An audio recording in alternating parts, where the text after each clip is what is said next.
దేవుని నామానికి స్తోత్రం. ఈ ఛానల్ని ప్రతిరోజూ చూడటం ద్వారా మీరు ఒక సంవత్సరంలో బైబిల్ చదవవచ్చు. దయచేసి సబ్స్క్రైబ్ చేయండి. నేటి వేద భాగం ఇప్పుడు tune in, Spotify, Amazon music మరియు యూట్యూబ్ మ్యూజిక్ లో కూడా అందుబాటులో ఉంది. Please follow us. ఆదికాండము 37వ అధ్యాయము. యాకోబు తన తండ్రి పరదేశవాసిగా ఉండిన కనాను దేశములో నివసించెను. యాకోబు వంశావళి ఇది. యోసేపు 17 ఏండ్ల వాడై తన సహోదరులతో కూడా మందను మేపుచుండెను. అతడు చిన్నవాడై తన తండ్రి భార్య అయిన బిల్హా కుమారుల యొద్దను జిల్ఫా కుమారుల యొద్దను ఉండెను. అప్పుడు యోసేపు వారి చెడుతనమును గూర్చిన సమాచారము వారి తండ్రి వద్దకు తెచ్చుచుండువాడు. మరియు యోసేపు ఇశ్రాయేలు వృద్ధాప్యమందు పుట్టిన కుమారుడు గనుక తన కుమారులందరికంటే ఎక్కువగా అతని ప్రేమించి అతని కొరకు విచిత్రమైన నిలువుటంగి కుట్టించెను. అతని సహోదరులు తమ తండ్రి అతనిని తమ అందరికంటే ఎక్కువగా ప్రేమించుట చూచినప్పుడు వారు అతని మీద పగబట్టి అతనిని క్షేమ సమాచారమైనను అడగలేకపోయిరి. యోసేపు ఒక కల కని తన సహోదరులతో అది తెలియచెప్పగా వారు అతని మీద మరీ పగపట్టిరి. అప్పుడు వారిని చూచి, నేను కనిన ఈ కలను మీరు దయచేసి వినుడి. అదేమనగా, మనము చేనిలో పనలు కట్టుచుంటిమి. నా పన లేచి నిల్చుండగా మీ పనలు నా పనను చుట్టుకొని నా పనకు సాష్టాంగపడినని చెప్పెను. అందుకు అతని సహోదరులు, నీవు నిశ్చయముగా మమ్ము నేలదవా, మా మీద నీవు అధికారి వగుదువా అని అతనితో చెప్పి అతని కలలను బట్టియు అతని మాటలను బట్టియు అతని మీద మరింత పగబట్టిరి. అతడు ఇంకొక కల కని తన సహోదరులకు తెలియజేసి, ఇదిగో నేను మరొక కల కంటిని. అందులో సూర్యచంద్రులను 11 నక్షత్రములను నాకు సాష్టాంగపడెనని చెప్పెను. అతడు తన తండ్రితోనూ తన సహోదరులతోనూ అది తెలియచెప్పినప్పుడు అతని తండ్రి అతనితో, నీవు కనిన ఈ కల ఏమిటి? నేను నీ తల్లియు నీ సహోదరులను నిశ్చయముగా వచ్చి నీకు సాష్టాంగపడుదుమా అని అతనిని గద్దించెను. అతని సహోదరులు అతని యందు అసూయపడిరి. అయితే అతని తండ్రి ఆ మాట జ్ఞాపకముంచుకొనెను. అతని సహోదరులు షెకెములో తమ తండ్రి మందను మేపుటకు వెళ్ళిరి. అప్పుడు ఇశ్రాయేలు యోసేపును చూచి, నీ సహోదరులు షెకెములో మంద మేపుచున్నారు, నిన్ను వారి యొద్దకు పంపెదను రమ్మన్నప్పుడు అతడు మంచిదని అతనితో చెప్పెను. అప్పుడతడు, నీవు వెళ్లి నీ సహోదరుల క్షేమమును మందక్షేమమును తెలుసుకొని నాకు వర్తమానము తెమ్మని అతనితో చెప్పి హెబ్రోను లోయలో నుండి అతని పంపెను. అతడు షెకెమునకు వచ్చెను. అతడు పొలములో అటూ ఇటూ తిరుగుచుండగా ఒక మనుష్యుడు అతనిని చూచి, నీవేమి వెతుకుతున్నావని అతనిని అడిగాను. అందుకతడు, నేను నా సహోదరులను వెతుకుచున్నాను. వారు ఎక్కడ మందను మేపుచున్నారో అది దయచేసి నాకు తెలుపుమని అడిగాను. అందుకు ఆ మనుష్యుడు, ఇక్కడ నుండి వారు సాగి వెళ్ళిరి. వారు దోతానుకు వెళ్ళుదము రండని చెప్పుకొంట వింటినని చెప్పెను. అప్పుడు యోసేపు తన సహోదరుల కోసము వెళ్లి దోతానులో వారిని కనుగొనెను. అతడు దగ్గరకు రాకమునుపు వారు దూరము నుండి అతన్ని చూచి అతన్ని చంపుటకు దురాలోచన చేసిరి. వారు, ఇదిగో ఈ కలలు కనువాడు వచ్చుచున్నాడు, వీని చంపి ఇక్కడనున్న ఒక గుంటలో పారవేసి దుష్టమృగము వీని తినివేసినని చెప్పుదము. అప్పుడు వీని కలలేమగునో చూతము రండని ఒకనితో ఒకడు మాట్లాడుకొనిరి. రూబేను ఆ మాట విని, మనము వానిని చంపరాదని చెప్పి వారి చేతులలో పడకుండా అతన్ని విడిపించెను. ఎట్లనగా రూబేను అతని తండ్రికి అతని అప్పగించుటకై వారి చేతులలో పడకుండా అతని విడిపింపదలచి, రక్తము చిందింపకుడి, అతనికి హాని ఏమీయూ చేయక అడవిలోనున్న ఈ గుంటలో అతని పడద్రోయుడని వారితో చెప్పెను. యోసేపు తన సహోదరుల యొద్దకు వచ్చినప్పుడు వారు యోసేపు అంగీని, అతడు తొడుక్కొని ఇండిన ఆ విచిత్రమైన నిలువుటంగీని తీసివేసి అతని పట్టుకొని ఆ గుంటలో పడద్రోసిరి. ఆ గుంట వట్టిది, అందులో నీళ్లు లేవు. వారు భోజనము చేయ కూర్చుండి కన్నులెత్తి చూడగా ఐగుప్తునకు తీసుకొని పోవుటకు గుగ్గిలము మస్తకియు బోళమును మోయిచున్న ఒంటెలతో ఇష్మాయేలీయులైన మార్గస్థులు గిలాదు నుండి వచ్చుచుండిరి. అప్పుడు యూదా, మనము మన సహోదరుని చంపి వాని మరణమును దాచిపెట్టినందువలన ఏమి ప్రయోజనము? ఈ ఇష్మాయేలీయులకు వానిని అమ్మివేదము రండి. వాడు మన సహోదరుడు, మన రక్త సంబంధి కదా, వానికి హాని ఏమీయూ చేయరాదని తన సహోదరులతో చెప్పెను. అందుకు అతని సహోదరులు సమ్మతించిరి. మిద్యానీయులైన వర్తకులు ఆ మీదుగా వెళ్ళుచుండగా వారు ఆ గుంటలో నుండి యోసేపును పైకి తీసి ఆ ఇష్మాయేలీయులకు 20 తులముల వెండికి అతనిని అమ్మివేసిరి. వారు యోసేపును ఐగుప్తునకు తీసుకొని పోయిరి. రూబేను ఆ గుంటకు తిరిగి వచ్చినప్పుడు యోసేపు గుంటలో లేకపోగా అతడు తన బట్టలు చింపుకొని తన సహోదరుల యొద్దకు తిరిగి వెళ్లి, చిన్నవాడు లేడే, అయ్యో నేనెక్కడికి పోదుననగా వారు యోసేపు అంగీని తీసుకొని ఒక మేకపిల్లను చంపి దాని రక్తంలో ఆ అంగీ ముంచి ఆ విచిత్రమైన నిలువుటంగీని పంపగా వారు తండ్రి యొద్దకు దానిని తెచ్చి, ఇది మాకు దొరికెను, ఇది నీ కుమారుని అంగీ అవునో కాదో గుర్తుపట్టమని చెప్పిరి. అతడు దానిని గుర్తుపట్టి, ఈ అంగీ నా కుమారునిదే, దుష్టమృగము వానిని తినివేసెను, యోసేపు నిశ్చయముగా చీల్చబడినెను. యాకోబు తన బట్టలు చింపుకొని తన నడుమున గోనెపట్ట కట్టుకొని అనేక దినములు తన కుమారుని నిమిత్తము అంగలార్చుచుండగా అతని కుమారులందరినూ అతని కుమార్తెలందరినూ అతనిని ఓదార్చుటకు యత్నము చేసిరి. అయితే అతడు ఓదార్పు పొందనొల్లక, నేను అంగలార్చుచు మృతుల లోకమునకు నా కుమారుని యొద్దకు వెళ్ళెదనని చెప్పి అతని తండ్రి అతని కోసము ఏడ్చెను. మిద్యానీయులు ఐగుప్తునకు అతని తీసుకొని పోయి ఫరో యొక్క ఉద్యోగస్తుడును రాజ సంరక్షక సేనాధిపతియునైన పోతీఫరునకు అతనిని అమ్మివేసిరి. ఆదికాండము 38వ అధ్యాయము. ఆ కాలమందు యూదా తన సహోదరులను విడిచి హీరా అను ఒక అదుల్లామీయుని యొద్ద ఉండుటకు వెళ్ళెను.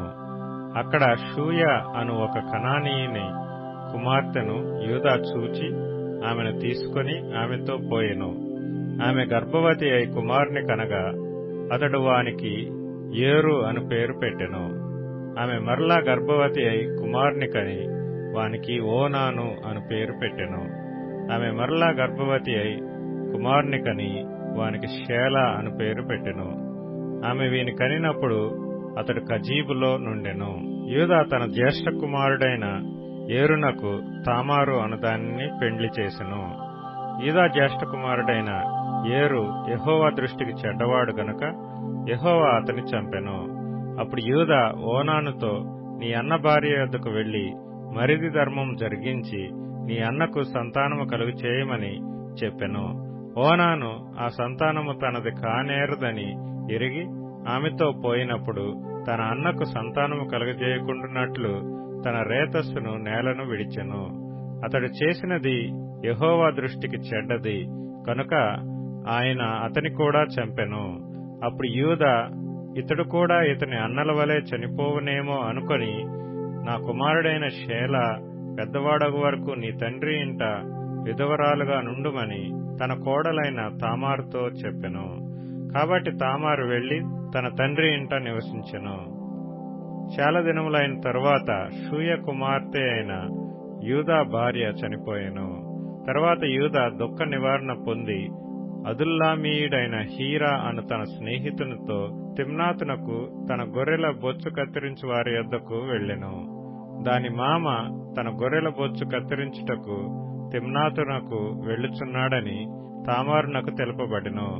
అప్పుడు షేలా పెద్దవాడైనప్పటికీ తాను అతనికి ఇయ్యబడుకుండుట చూచి తన వైధవ్య వస్త్రములను తీసివేసి ముసుగు వేసుకొని శరీరమంతయు కప్పుకొని తిమ్నాతునకు పోవు మార్గములో నుండు ఏనాయిము ద్వారమున కూర్చుండగా యూదా ఆమెను చూచి ఆమె తన ముఖము కప్పుకొనినందున వేశ్య అనుకొని ఆ మార్గమున ఆమె దగ్గరకు పోయి ఆమె తన కోడలని తెలియక నీతో పోయేదను రమ్మని చెప్పెను. అందుకామె, నీవు నాతో వచ్చిన ఎడల నాకేమి ఇచ్చుదవని అడిగెను. అందుకతడు, నేను మందలో నుండి మేకపిల్లను పంపెదనని చెప్పినప్పుడు ఆమె, అది పంపు వరకు ఏమైనా కుదువు పెట్టిన ఎడల సరే అని చెప్పెను. అతడు, నేను నీ యొద్ద ఏమి కుదువ పెట్టవలనని అడిగినప్పుడు ఆమె, నీ ముద్రయు దాని దారమును నీ చేతికర్రయు నని చెప్పెను. అతడు వాటిని ఆమెకిచ్చి ఆమెతో పోయెను. ఆమె అతని వలన గర్భవతి ఆయెను. అప్పుడామె లేచిపోయి తన ముసుగు తీసివేసి తన వైధవ్య వస్త్రములను వేసుకొనెను. తరువాత యూదా ఆ స్త్రీ యొద్ద నుండి ఆ కుదువను పుచ్చుకొనుటకు తన స్నేహితుడగు అదుల్లామీని చేత మేకపిల్లను పంపినప్పుడు ఆమె అతనికి కనబడలేదు. కాబట్టి అతడు మార్గమందు ఏనాయిము నొద్ద నుండిన ఆ వేశ్య ఎక్కడనున్నదని ఆ చోటి మనుషులను అడగగా వారు, ఇక్కడ వేశ్య యవతియూ లేదని చెప్పిరి. కాబట్టి అతడు యూదా యొద్దకు తిరిగి వెళ్లి, ఆమె నాకు కనబడలేదు, మరియు ఆ చోటి మనుష్యులు ఇక్కడికి వేశ్య యవతియు రాలేదని చెప్పిరని అనినప్పుడు యూదా, మనలను అపహాస్యం చేసెదరేమో, ఆమె వాటిని ఉంచుకొని నిమ్ము, ఇదిగో నేను ఈ మేకపిల్లను పంపితిని, ఆమె నీకు కనబడలేదు అనెను.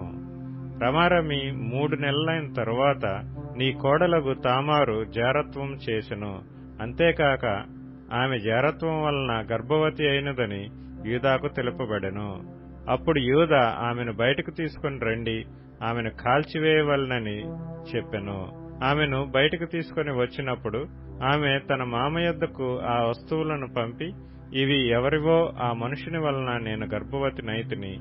ఈ ముద్ర, ఈ దారము, ఈ కర్ర ఎవరివో దయచేసి గుర్తుపట్టుమని చెప్పించెను. యూదా వాటిని గుర్తుపట్టి, నేను నా కుమారుడైన షేలాను ఆమెకు ఇయ్యలేదు గనుక ఆమె నాకంటే నీతిమంతురాలని చెప్పి మరి ఎప్పుడునూ ఆమెను కూడలేదు. ఆమె ప్రసవ కాలమందు కవలవారు ఆమె గర్భమందుండిరి. ఆమె ప్రసవించుతున్నప్పుడు ఒకడు తన చెయ్యి బయటికి చాచెను గనుక మంత్రసాని ఎర్రనూలు తీసి వాని చేతికి కట్టి, ఇతడు మొదట బయటికి వచ్చునని చెప్పెను. అతడు తన చెయ్యి వెనుకకు తీసినప్పుడు అతని సహోదరుడు బయటికి వచ్చెను. అప్పుడామె, నీవేళ భేదించుకుని వచ్చితివనెను. అందుచేత అతనికి పెరెసు అను పేరు పెట్టబడెను. తరువాత తన చేతిని తొగరగల అతని సహోదరుడు బయటికి వచ్చెను. అతనికి జరహు అని పేరు పెట్టబడెను. మరియు ఆయన, ఇక్కడ నిలిచియున్న వారిలో కొందరు దేవుని రాజ్యము బలముతో వచ్చుట చూచు వరకు మరణము రుచి చూడరని నిశ్చయముగా మీతో చెప్పుచున్నానెను.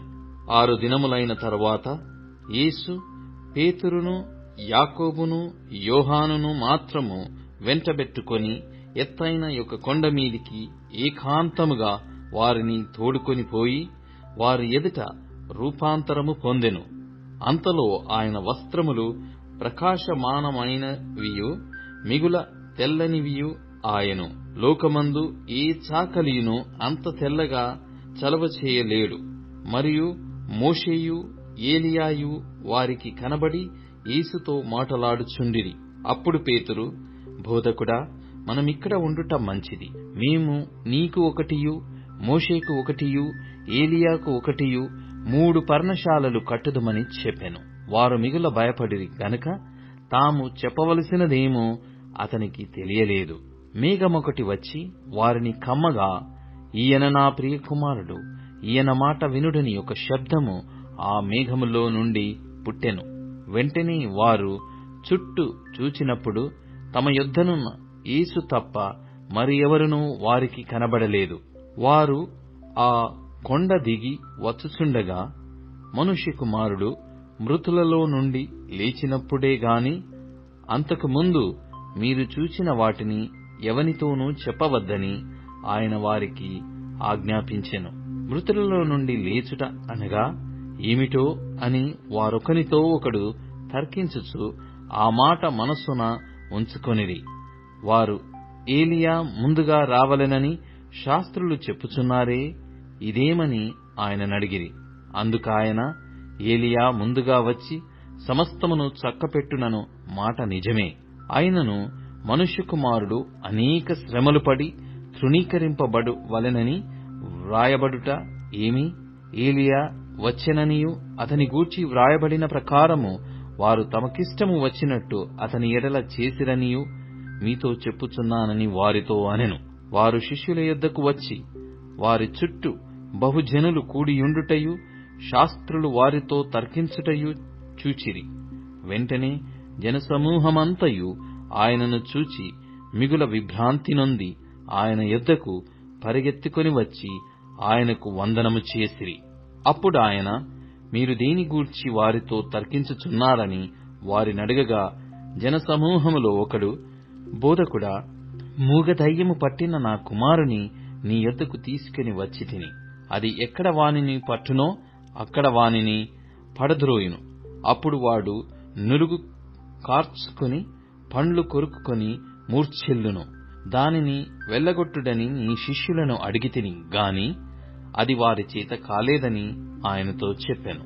అందుకాయన, విశ్వాసము లేని తరము వారలారా, నేను ఎంతకాలము మీతో నుందును? ఎంతవరకు మిమ్మును సహింతును? వానిని నా యొద్దకు తీసుకుని రండని వారితో చెప్పగా, వారాయన యొద్దకు వానిని తీసుకుని వచ్చిరి. దయ్యము ఆయనను చూడగానే వాని విలవిలలాడించెను గనుక వాడు నేలపడి నురుగు కార్చుకొనుచు పొరలాడుచుండెను. అప్పుడాయన, ఇది వీనికి సంభవించి ఎంతకాలమైనదని వాని తండ్రినడగగా, అతడు బాల్యము నుండియే అది వాని నాశనము చేయవలెనని తరచుగా అగ్నిలోనూ నీళ్లలోనూ పడద్రోయును. ఏమైనను నీ వలనైతే మా మీద కనికరబడి మాకు సహాయము చేయమనెను. అందుకు యేసు, నమ్ముట నీ వలనైతే నమ్మువానికి సమస్తమును సాధ్యమే అని అతనితో చెప్పెను. వెంటనే ఆ చిన్నవాని తండ్రి, నమ్ముచున్నాను, నాకు అపనమ్మకముండకుండా సహాయము చేయుమని బిగ్గరగా చెప్పెను. జనులు గుంపుగూడి తన యొద్దకు పరిగెత్తుకుని వచ్చుట యేసు చూచి, మూగవైన చెవిటి దయ్యమా, వానిని వదిలిపోము, ఇక వానిలో ప్రవేశింపవద్దని నీకు ఆజ్ఞాపించుచున్నానని చెప్పి ఆ అపవిత్రాత్మను గద్దించెను. అప్పుడు అది కేక వేసి వానినెంతో విలవిలలాడించి వదిలిపోయెను. అంతట వాడు చచ్చిన వాని వలె ఉండెను గనక అనేకులు వాడు చనిపోయెననిరి. అయితే యేసు వాని చేయి పట్టి వాని లేవనెత్తగా వాడు నిలువబడెను. ఆయన ఇంటిలోనికి వెళ్లిన తరువాత ఆయన శిష్యులు, మేమెందుకు ఆ దయ్యమును వెలగొట్టలేకపోతిమని ఏకాంతముగా ఆయనను అడిగిరి. అందుకు ఆయన, ప్రార్థన వలననే గాని మరి దేని వలననైనను ఈ విధమైనది వదిలిపోవుట అసాధ్యమని వారితో చెప్పెను. వారక్కడి నుండి బయలుదేరి గలిలయ గుండా వెళ్ళుచుండిరి. అది ఎవనికిని తెలియుట ఆయనకిష్టము లేకపోయెను. ఏలయనగా ఆయన తన శిష్యులకు బోధించుచు, మనుష్య కుమారుడు మనుషుల చేతికి అప్పగింపబడుచున్నాడు, వారాయనను చంపెదరు, చంపబడిన 3 దినములకు ఆయన లేచునని వారితో చెప్పెను. వారు ఆ మాట గ్రహింపలేదు గాని ఆయన నడుగా భయపడిరి. అంతటా వారు కపెర్నహూమునకు వచ్చిరి. వారు ఎవడు గొప్పవాడని మార్గమున ఒకనితో ఒకడు వాదించిరి గనుక ఆయన ఇంట ఉన్నప్పుడు, మార్గమున మీరు ఒకరితో ఒకరు దేనిని గూర్చి వాదించుచుంటిరని వారినడగగా వారు ఊరకుండిరి. అప్పుడు ఆయన కూర్చుండి 12 మందిని పిలిచి, ఎవడైనను మొదటివాడయుండగోరిన ఎడల వాడందరిలో కడపటివాడును అందరికీ పరిచారకుడునై యుండవలెనని చెప్పి, ఒక చిన్న బిడ్డను తీసుకుని వారి మధ్యను నిలువబెట్టి వానిని ఎత్తి కౌగలించుకుని, ఇట్టి చిన్న బిడ్డలలో ఒకనిని నా పేరిట చేర్చుకొనువాడు నన్ను చేర్చుకొనును, నన్ను చేర్చుకొనువాడు నన్నుగాక నన్ను పంపిన వానిని చేర్చుకొనునని వారితో చెప్పెను. అంతటా యోహాను, బోధకుడా, ఒకడు నీ పేరిట దయ్యములను వెళ్ళగొట్టుట చూచితిమి. వాడు మనలను వెంబడించువాడు కాడు గనక వానిని ఆటంకపరిచితిమని చెప్పెను. అందుకు యేసు, వానిని ఆటంకపరచకుడి. నా పేరట అద్భుతము చేసి నన్ను చులకనగా నిందింపగలవాడెవడునూ లేడు. మనకు విరోధి కానివాడు మన పక్షముగానున్నవాడే. మీరు క్రీస్తువారని నా పేరిట మీకు గిన్నెడు నీళ్లు త్రాగనిచ్చువాడు తనకు రావలసిన ఫలము పోగొట్టుకొనడని మీతో నిశ్చయముగా చెప్పుచున్నాను. నాయందు విశ్వాసమించు ఈ చిన్న వారిలో నొకనిని అభ్యంతరపరచువాడెవడో వాడు మెడకు పెద్ద తిరగటి రాయి కట్టబడి సముద్రములో పడవేయబడుట వానికి మేలు. నీ చెయ్యి నిన్ను అభ్యంతరపరిచిన ఎడల దానిని నరికివేయుము. నీవు 2 చేతులు కలిగి నరకములోని ఆరని అగ్నిలోనికి పోవుట కంటే అంగహీనుడవై జీవములో ప్రవేశించుట మేలు. నీ పాదము నిన్ను అభ్యంతరపరిచిన ఎడల దానిని నరికివేయుము.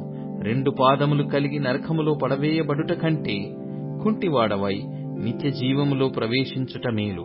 నీ కన్ను నిన్ను అభ్యంతరపరిచిన ఎడల దాని తీసి పారవేయుము. 2 కన్నులు కలిగి నరకములో వేయబడుట కంటే ఒంటి కన్ను గలవాడవై దేవుని రాజ్యములో ప్రవేశించుట మేలు. నరకమున వారి పురుగు చావదు, అగ్ని ఆరదు. ప్రతివానికి ఉప్పు సారము అగ్ని వలన కలుగును. ఉప్పు మంచిదే గాని ఉప్పు నిస్సారమైన ఎడల దాని వలన మీరు దానికి సారము కలగజేతురు. మీలో మీరు ఉప్పు సారము గలవారయ్యుండి ఒకరితో ఒకరు సమాధానముగా ఉండుడని చెప్పెను. మార్కు సువార్త 10వ అధ్యాయము. ఆయన అక్కడ నుండి లేచి యూదయ ప్రాంతములకును యోర్దాను అద్దరికిని వచ్చెను. జనసమూహములు తిరిగి ఆయన యొద్దకు కూడి వచ్చిరి. ఆయన తన వాడుక చొప్పున వారికి మరలా బోధించుచుండెను. పరిసయ్యులు ఆయన యొద్దకు వచ్చి ఆయనను శోధించుటకై, పురుషుడు తన భార్యను విడనాడ న్యాయమా అని ఆయనను అడిగిరి. అందుకాయన, మోషే మీకేమి ఆజ్ఞాపించెనని వారినడిగెను. వారు పరిత్యాగ పత్రిక వ్రాయించి ఆమెను విడనాడవలెనని మోషే సెలవిచ్చెనని చెప్పగా, యేసు, మీ హృదయ కాఠిన్యమును బట్టి అతడి ఆజ్ఞ మీకు వ్రాసి ఇచ్చెను గాని సృష్టి ఆది నుండి దేవుడు వారిని పురుషునిగాను స్త్రీనిగాను కలగజేసెను. ఈ హేతువు చేత పురుషుడు తన తల్లిదండ్రులను విడిచిపెట్టి తన భార్యను హత్తుకొనును, వారిద్దరూ ఏక శరీరముగా నుందురు. కాబట్టి దేవుడు జతపరిచిన వారిని మనుష్యుడు వేరుపరచకూడదని వారితో చెప్పెను. ఇంటికి వచ్చి శిష్యులు ఈ సంగతిని గూర్చి ఆయనను మరలా నడిగిరి. అందుకాయన, తన భార్యను విడనాడి మరియొకతను పెళ్లి చేసుకొనువాడు తాను విడనాడిన ఆమె విషయమై వ్యభిచరించువాడగును. మరియు స్త్రీ తన పురుషుని విడనాడి మరియొకని పెళ్లి చేసుకొనిన ఎడల ఆమె వ్యభిచరించున్నదని అగునని వారితో చెప్పెను. తమ చిన్న బిడ్డలను ముట్టవలెనని కొందరాయన యొద్దకు వారిని తీసుకుని వచ్చిరి. అయితే శిష్యులు వారిని తీసుకొని వచ్చిన వారిని గద్దించిరి. యేసు అది చూచి కోపపడి, చిన్న బిడ్డలను నా యొద్దకు రానీయుడి, వారి నాటకపరచవద్దు. దేవుని రాజ్యము ఇలాంటి వారిదే. చిన్న బిడ్డవలే దేవుని రాజ్యమును అంగీకరింపనివాడు అందులో ఎంతమాత్రమును ప్రవేశింపడని మీతో నిశ్చయముగా చెప్పుచున్నానని చెప్పి ఆ బిడ్డలను ఎత్తి కౌగలించుకుని వారి మీద చేతులుంచి ఆశీర్వదించెను.